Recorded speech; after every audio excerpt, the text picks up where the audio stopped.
Hey everybody, I'm Trinity, and this is my blog, The Metro Bite. I want the Metro Bite to be a place where not even just New Yorkers, but anyone can come to learn more about food gentrification, and maybe find out about new places to eat, or anything else my blog hopes to cover.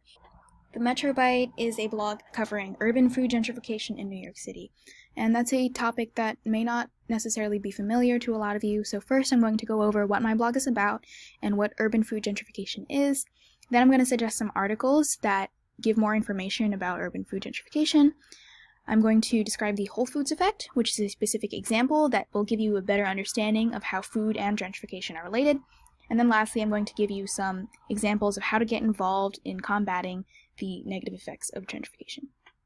So if you go to my blog, The Metro Bite, and you click this post, welcome to the Metro Bite, it's the first one, it gives you a whole example and description of how food and gentrification are related.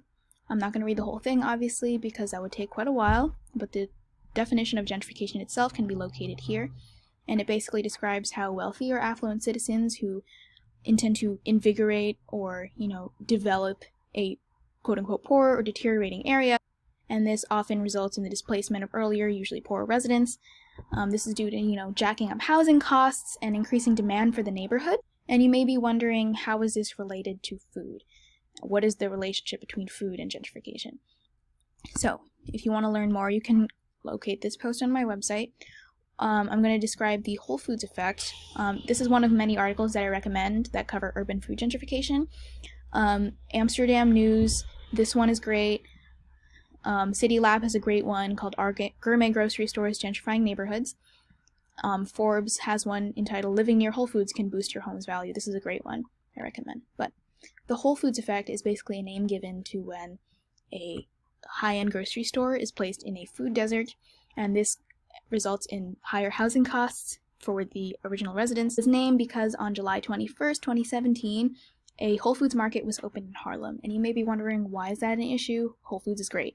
I agree, Whole Foods is pretty great. However, this was an issue because it increased demand to the neighborhood, and even though it brought healthy options to an otherwise food desert, it was unfair to the citizens because, due to the article, landlords could easily raise the monthly rent of a one-bedroom apartment from $1,800 to as much as $2,000 or even $2,100, and this is all because the Whole Foods was located in proximity to the residents of Harlem. So, if you want to learn more about that, I really recommend these articles. I will probably provide links to it in the description or on my website. If you want to learn more about food gentrification in general, you can read this article from the New York Times. This article is really helpful in, getting my website started and giving me all the basic information that I needed to, build off of. If you want to get more involved in your community with combating the negative effects of gentrification, it's really easy. So what I did, I typed in Anti-Gentrification Organizations NYC, and if you're not located in New York, you can obviously type in a different location. But then a bunch of results came up, and the one I found most helpful was citiesforpeople.org. So you click on it, and it brings you to this page, and it gives you research, tools, maps, design proposals, and reports related to the topic that you want. It's called Activism Toolkit, and it gives you a list of local organizations that you can get involved with.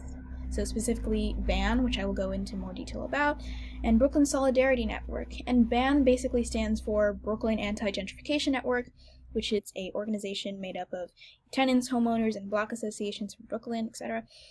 So if you scroll down on their website, you click here, and it gives you a list of ways that you can, get involved. So research, which I hope my website will assist with in providing information, community organizing, and direct action, so like strikes, demonstrations, maybe not sabotage, but it gives you a lot of ideas on how you can get involved, and I really recommend Activists Toolkit because it gives you a list of all the organizations dealing with gentrification. And yeah, urban gentrification and, food gentrification is a topic that's really important to me, and I hope to, go into more detail about it on my website. It'd be great if you could share it, tell your friends, tell your family, tell your dog. I hope you guys enjoyed my screencast tutorial on discovering what food gentrification is and how to get involved, and I will see you on the Metro Bite.